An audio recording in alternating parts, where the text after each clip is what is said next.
Sustain267. Welcome to the Sustain267 Podcast, where we look at environmental issues affecting climate change in Botswana and the rest of Africa. I'm your host, Livelihoods. In this episode, we delve into the complex situation in the Lake Chad region. The lake is surrounded by 4 countries, Nigeria, Chad, Niger, and Cameroon, which have formed the Lake Basin Countries Union. In addition to them, there are 4 other countries, Algeria, Libya, Central African Republic, and Sudan, which are indirectly connected to the lake as well, with over 30 million people living there. For these people, Lake Chad is a source of drinking water, sanitation, irrigation, and supports their livelihoods. However, the Lake Chad region is one of the most unstable regions in the world, with countries in this region being among the 10 least peaceful countries in Africa, according to the 2020 Global Terrorism Index report. The size of the lake has always fluctuated between seasons and between years, but over the past 4 decades, it has become progressively smaller due to climate change, an increase in the population, and unplanned irrigation. Joining us for this conversation is Humangle Media reporter Abdullahi Murtala. He writes on climate and human security trends in Nigeria and the Lake Chad region. He is also the founder of Goro Initiative, a nonprofit for promoting an understanding of climate, peace and security in sub-Saharan Africa. Murtala is a fellow climate reality leader and global shaper with the Abuja Hub, where he chairs the Hub's climate action and tree planting project of 5,000 trees in Nigeria's capital. From someone on the ground whose work concentrates on Lake Chad and in that region, what is going on?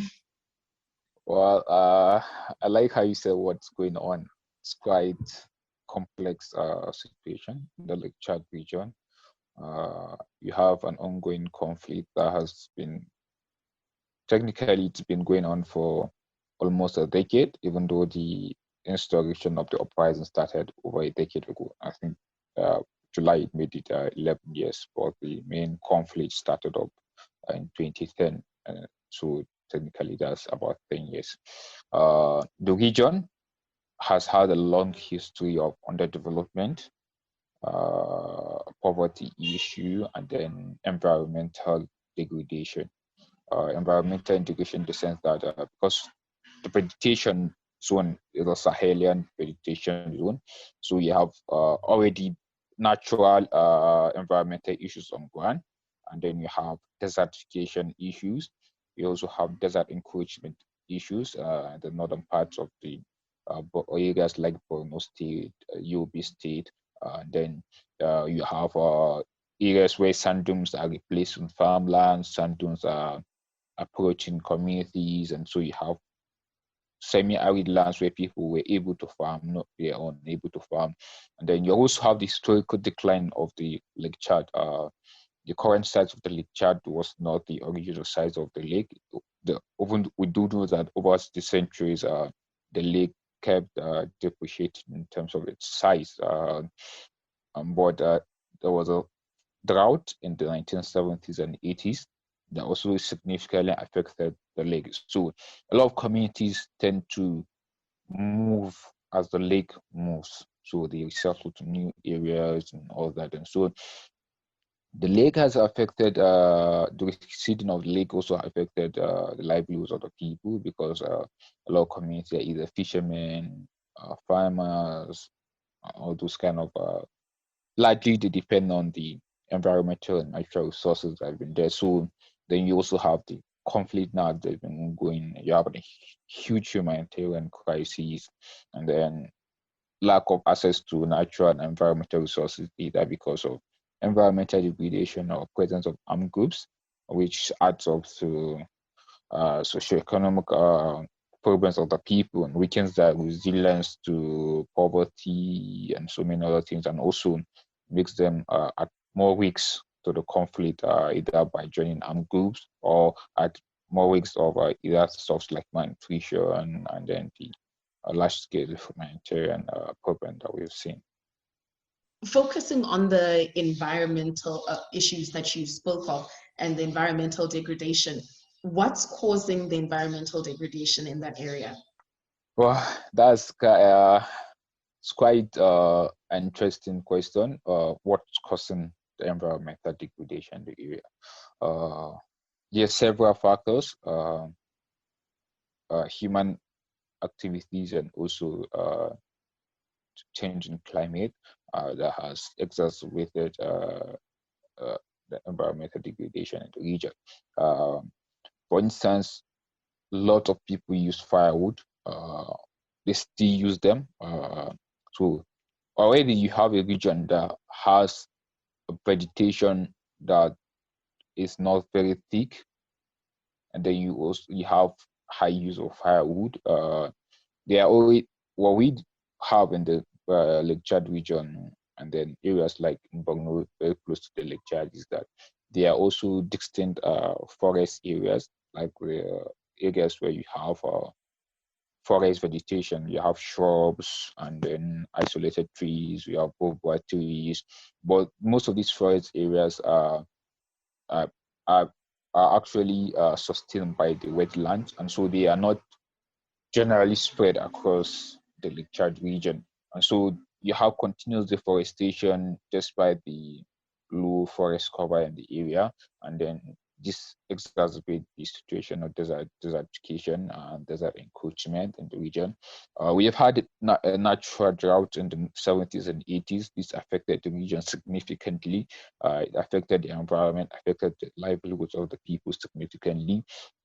In terms of the Lake Chad, over the years, there have been studies that have said the lake has been shrinking, and hugely because of the drought that happened in the 70s and 80s.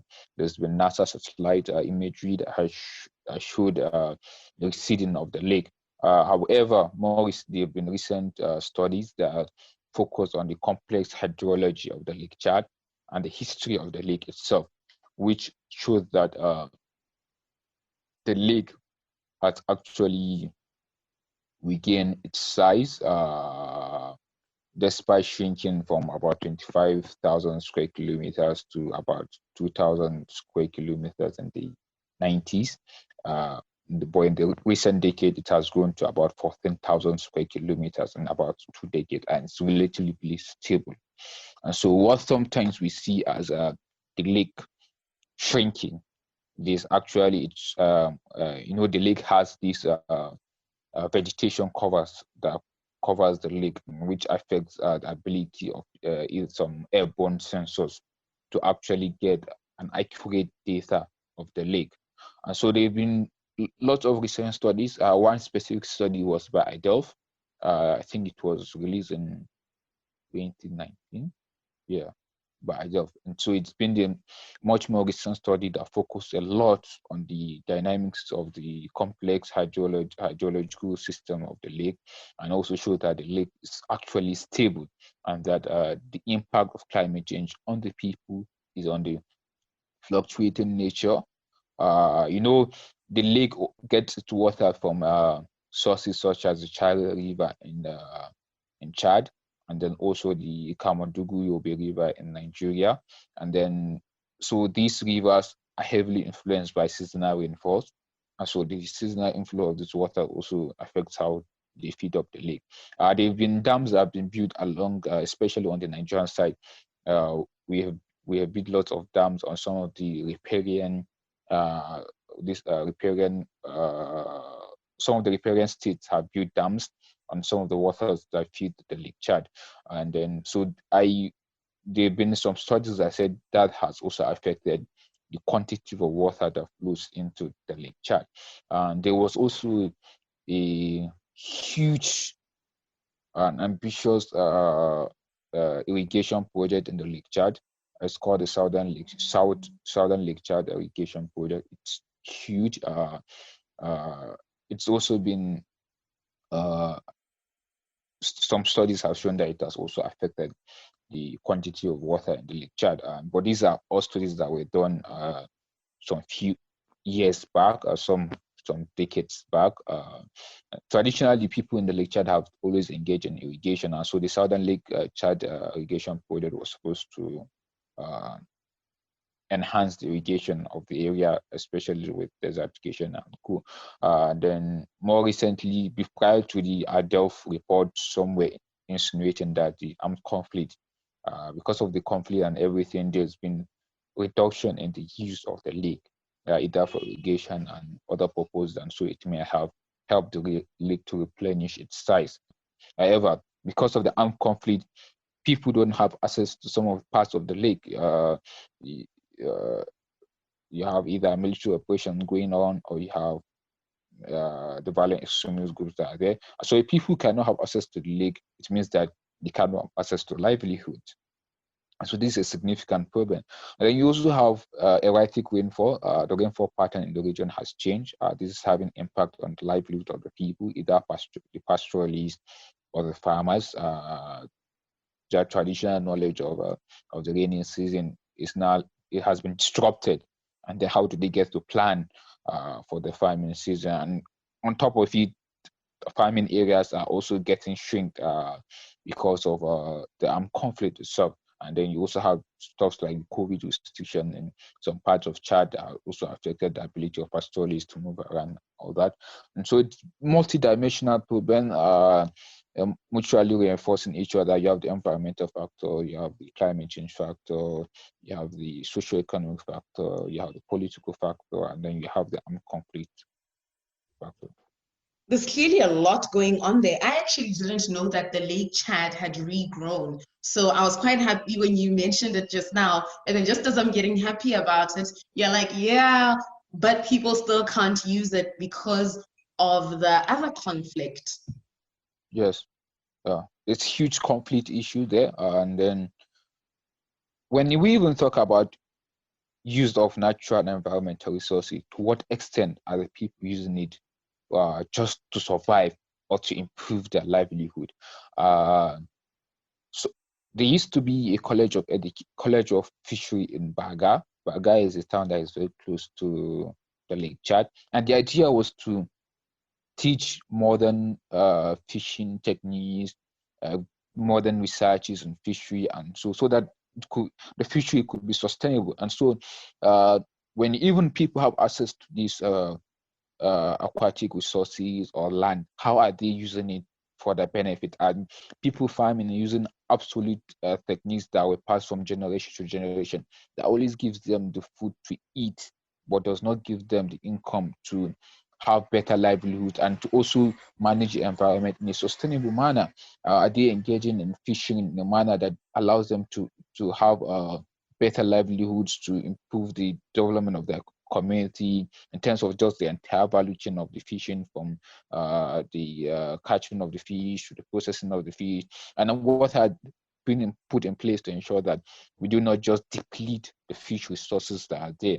So are we encouraging people to engage in fish farming as a way of, instead of just going into the lake and when catching fish, why not they engage in fish farming as a way of complementing their livelihoods and increasing their income? And so if people even cannot get access to the lake, we can also teach them fish farming, because they already have the skills about catching fish and all that. But what about teaching them sustainable farming techniques, sustainable fishing techniques that they can adapt to the changing times? Because the armed conflict does not look like it's going to go away soon. So why not teach people new ways that they can survive in sense of depending on humanitarian aid? There's this dignity in actually, in Nigeria they call it hustle, to look for income. So there's this dignity in getting your own income and then planning your life, and then the government even gets to get revenues that it gets to development service like infrastructure, build schools, provide and other social services that actually in the long term provides both economic and social security. I get what you mean by basically just that pride of knowing that you have your own income and you can control it, and just adapting, considering that this is the hand that unfortunately currently the people within that region have been dealt, adapting to it going forward. So you touched on livelihoods. How has everything that's going on there that you've mentioned so far, the conflict, the humanitarian crisis, the environmental degradation, what impact has that had on you and your family as people who are from that region? I'm not from the Lake Chad region directly. I grew up in the Middle Belt, just Plateau. After I left southern Nigeria, and then it was I think some few decades back, we moved to Just Plateau. Just Plateau is a region where you have frequent clashes between herders and farmers. Herders that are migrating from the north and then coming to lush green areas of the middle belt of Nigeria. And so there have been lots of clashes between herders. I don't know if you heard about it, the herders farmers violence. It's been a recurring problem, especially in Just Plateau.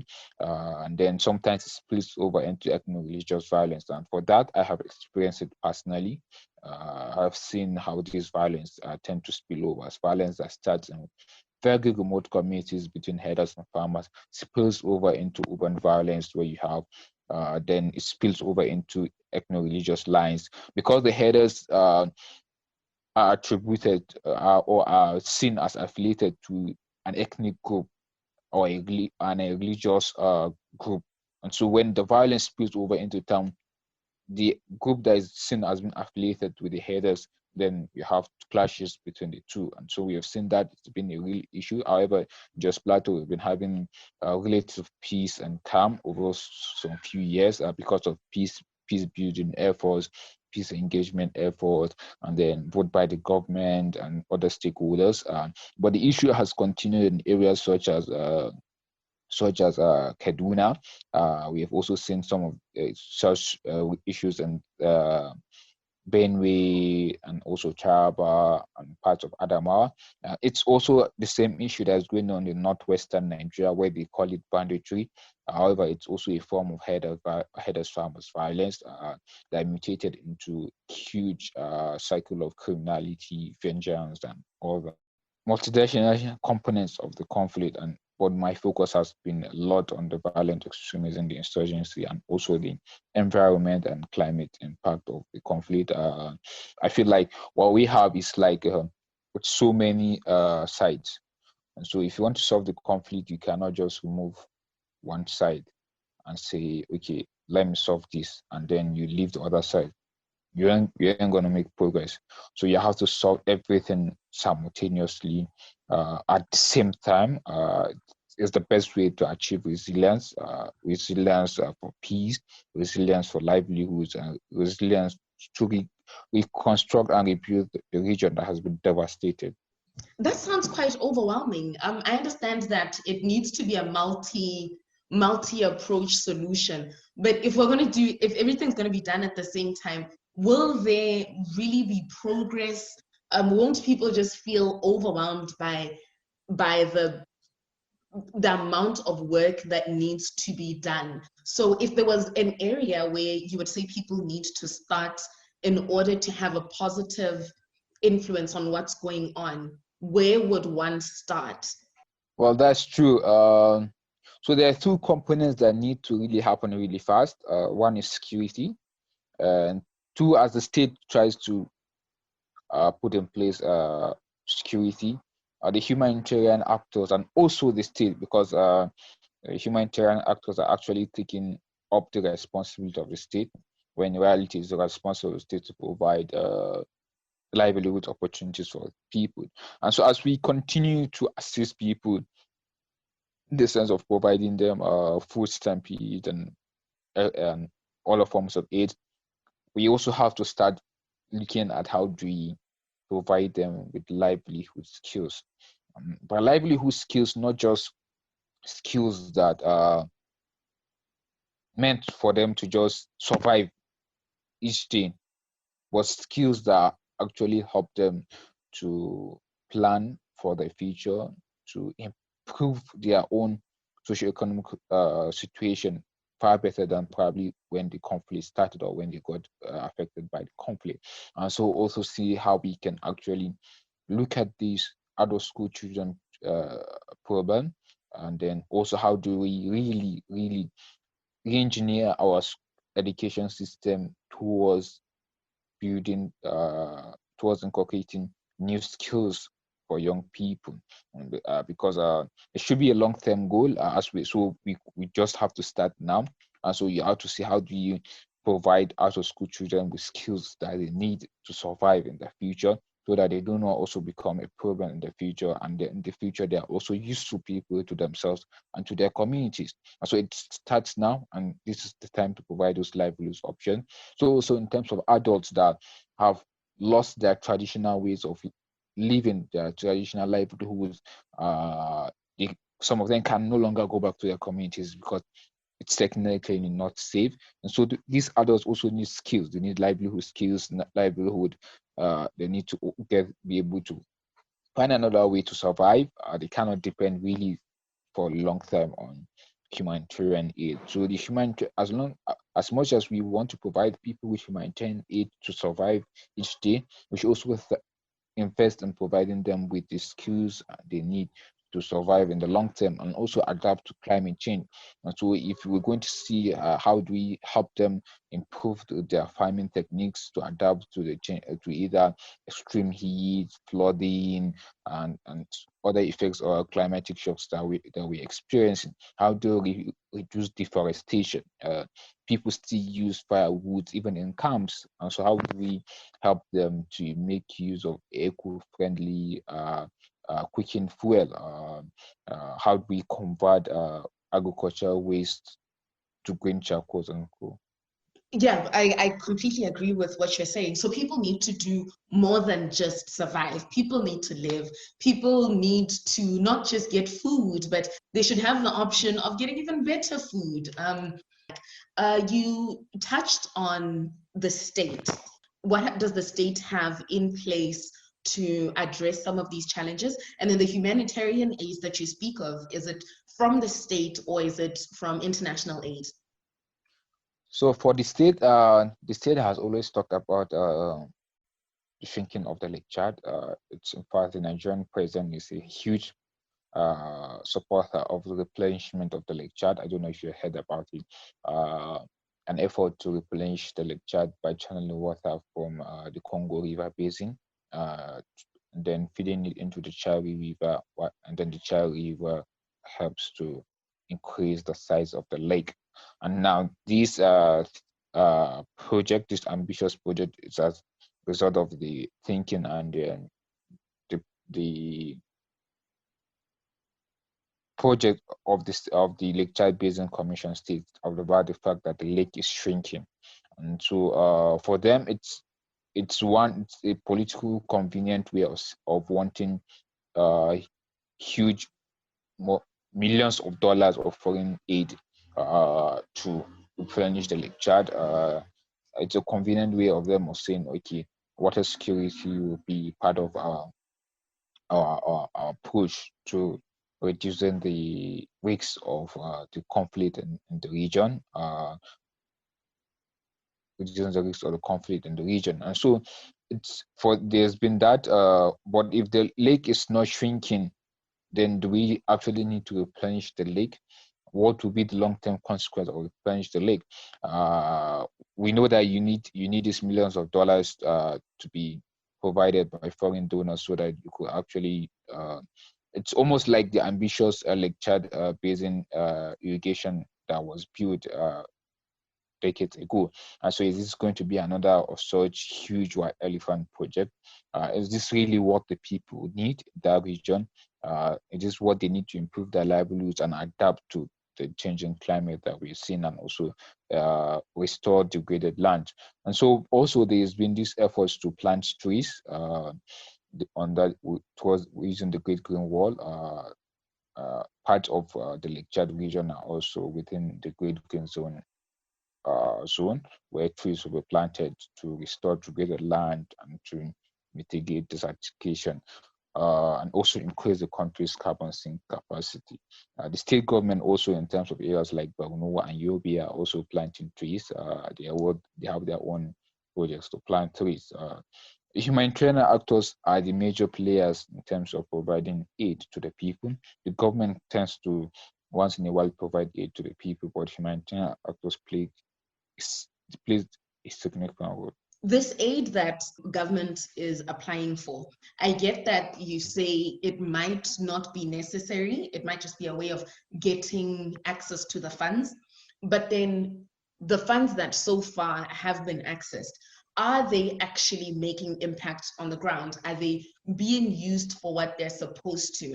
Have you seen the positive impact of the funds that have been released thus far? Well, a lot of the funds have gone to INGOs, and which they have been doing. In fact, if you remove the INGOs from the region, then you have serious problem in terms of both food security, issues like malnutrition, survival issue. So the INGOs are taking a huge burden to enable people survive through the conflict and humanitarian crisis in the region. And so to a huge extent, the funds have played a huge role and have been very useful for the people. However, in terms of the Lake Chad replenishment project, this is a huge question, and these millions of dollars that we are looking for to replenish a lake that studies are showing that it's actually stable. And so why not look at other areas that you could actually improve the livelihood of the people and basic stuffs like governance. No, no one is concentrating a lot on governance, and no one is concentrating on providing modern farming and fishing techniques to people. No one is concentrating on fixing some of the real issues that matters on ground. How do people adapt to erratic wind for providing people with information on weather, no matter the remoteness of their communities, that you kind of access weather information so that they can plan better for their farming season. The things that you're listing, those sound like fair items that make sense and would be necessary to the communities. So why doesn't the state or the government just go about by saying this is what we need money for, instead of saying we need to replenish a lake that is stable, from what you say? So there's this. It's also a political issue in terms of the replenishing of the Lake Chad, and there's not been really much debate on the recent studies that are showing that the lake is stable and its implication for the region. And so most political actors and states in the region have maintained the line of the lake shrinking. And so this is a conversation that we need to have. We cannot be having conflicting narratives about the lake. If the lake is shrinking, then we need to actually know, and this is the science that is behind it. If we need to update our science, because we shouldn't just be talking about climate change, impact of climate change, the impact of environment based on narratives and based on decades of data. We have to ensure that our conversation are factual, our conversation are based on science, our conversation are based on accurate, up-to-date data. The reason why I'm saying accurate and up-to-date data is that a data that is available 5 years ago could actually be obsolete today because of new findings. And so we need to actually update and see what is the ramifications of our diagnosis. And if you have a wrong diagnosis, it means that our solution will be problematic. It may have a long-term consequence on the people. And so these are a conversation that needs to be had, the data conversation, the narrative conversation by everyone, by all stakeholders, both the government and the non-governmental organizations, the research community, the scientific community, just to understand what really is happening. We actually know that the lake has shrunk. It isn't what it used to be decades ago. But what is the status now? If we have a new study that is saying the lake is stable, then what is the ramification? Is this even good for us if the lake is not shrinking? Then it means that we can concentrate on other efforts. How do we help people get access to these natural and environmental resources? How do we improve the use of these environmental resources? So updated data and more people working together. Absolutely. But why haven't they been working together up to now? My assumption would be, so the INGOs, the academics, the scientists, the activists, everyone that you listed, they seem to be working towards a common goal, which is making life better for the people within those areas. So we have seen them work together. However, what we are saying is that we need to reconcile our findings and our research and ensure that it's up to date and that the community works together, because everyone is concerned about the Lake Chad region. the conversation is about the security of the region. Both what I mean by security, both the human security, the economic security, and the social security of the people. So if everyone's concern is about ensuring that this region is resilient enough to, then we should actually try to reconcile our data, our narratives for the good of the people. Wrong diagnosis is very, very dangerous. It could have long-term implications for the solutions that we want to implement. So we don't want to implement solutions that end up making lives difficult for the people, or we end up wasting millions of dollars that should have gone into other viable or and other sustainable development projects. On Lake Chad, it's a lake that's surrounded by quite a number of countries. What impact has it had on other surrounding countries? How have they perhaps better or worse addressed some of the issues that have come up as a result of the lake shrinking and then regrowing? So the lake, even while it was shrinking, some areas of the lake were relatively stable, because the lake is surrounded by Nigeria, Chad, Cameroon, and then but the Lake Chad Basin communities also have states that are up north to the Lake Chad. The mega Lake Chad region actually across some countries that are in North Africa, and so there is in terms of geopolitical size of the Lake Chad region, it includes countries to the up north, but those with immediate boundaries of the lake are these four countries: Nigeria, Chad, Cameroon, and Niger. So there's been a huge impact on the people in the region, but the armed conflict has made the situation worse for everyone. And then this region has always been one that has been neglected. Even in the 1990s, there used to be a joint military operations against rebel groups and criminal groups, what they call bandits, in the Lake Chad region. So security has always been an issue in the region. So it's got worse in the 2000s. And so the security situation is a symptom of a bigger problem in terms of socio-economic development of the people. And so these are some of the things that actually tend to reinforce grievances and rebellion, criminality against the state. And so these are issues that have to be addressed across board, and that's why the Lake Chad Basin Commission, it's one of the major drivers for policies and all that. Is there maybe one country that has come up with a particularly good program or a response that has had really positive results or really positive impact that you think should be scaled up across the region? Well, that's a huge question. Most countries are really concerned their priorities on the security. To a huge extent, in fact, the states have been carrying out policies that have continued to impoverish the people. So, for instance, in Nigeria, we have a ban on fishing because fishing is seen as one of the source of income for the armed groups. In Niger, I don't know if they have lifted the ban, but they used to have a ban on fishing and also red pepper. This region used to have very good grain. The land is very good, and so you also have lots of grain farming, rice farming, red pepper farming, and all that. And so now some of these economic livelihoods have now been targeted by government policies because the governments across the region wants to shrink resources that the armed groups get to use for their offensive against government forces and government institutions. And then some areas you have blockade.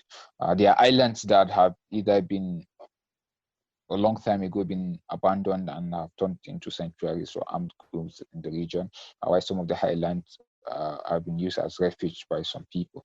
The Lake Chad region really needs lots of investment, but we cannot really make lots of investment if the security is not there. Even areas that are a little bit far from the shores of the lake, when you build infrastructure, months maybe later they get burnt down by armed groups, and so is a significant problem.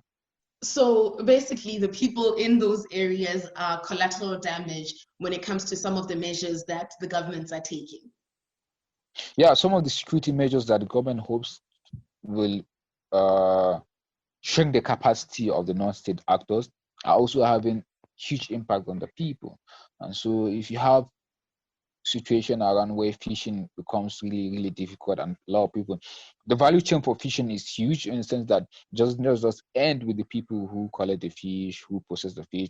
You have those traders, you have the end consumer. There's a lot of value chain, and there's a lot of economic activities within that value chain. And if you disrupt it, you're actually affecting the livelihoods of people and poverty, and you also have these grievances and all that, and what in the long term it does not help the state.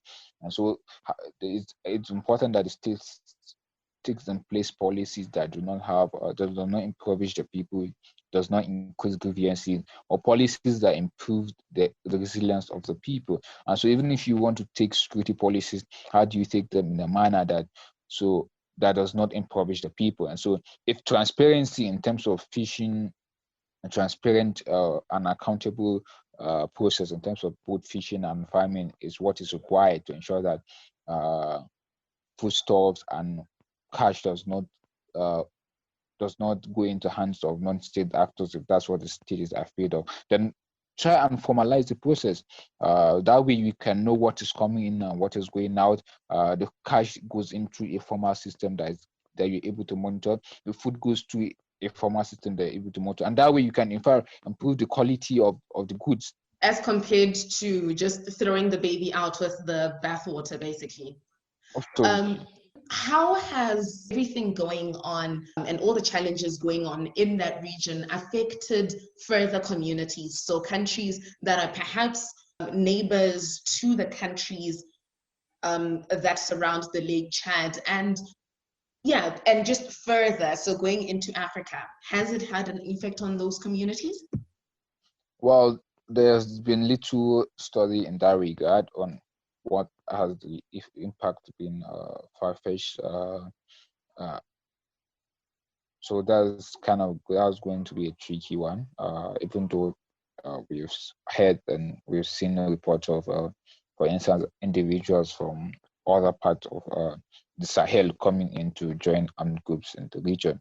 And so is the instability in the region also a factor for increasing instability generally in other parts of Africa, in terms of both the arms flow, the fighters, and that. And so this is something that probably someone will, or some institution or organization will want to do more study on to actually how the world. But the region entirely, it's been devastated. You have billions of refugees, millions of more that depend on that require humanitarian assistance.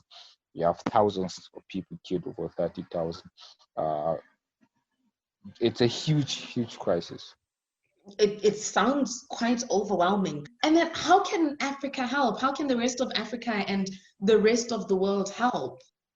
Well, the world is helping a lot. The INGOs depend a lot on international funding that helps the operations. Just from experts, psychosocial experts, nutritionists, and so many other people who come on ground to help. And then you also have the funding aspect that runs the operation. It comes from international donations. And so I think more Africa could help more in terms of how do we come together in terms of both the policymakers to address the root causes of violence, and then also improve resilience of our people to existing shocks, social shocks, and also the changing climate and also environmental degradation. What can we do to actually build a sustainable Africa for everyone? And then so if you have armed proliferation problem, how does Africa come together to build mechanisms to disrupt the transit and the movement of arms across the region? And if you can stop movement of arms, then you also help another region in reducing violent crime. So all those kind of corporations, and how do we share expertise and all that across board. Nigeria, the Lake Chad region isn't the only place that's been ravaged by conflict, and a lot with that has environmental component to it. You will have places like Mali, Central Mali, Northern Mali. You have places in Niger, and for instance, even Chad, despite having a crisis in the Lake Chad region, Eastern Chad is also having a crisis, herders and farmers violence.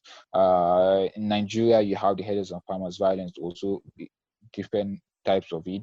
In Niger, you have that crisis. In Mali, you have that crisis. So there is also a regional crisis between herders and farmers, and a lot of it is based on environmental degradation. And so how do we ensure ecosystem restoration to allow these people have pastoral area, to also allow farmers have areas to farm? And then how do we really improve these processes?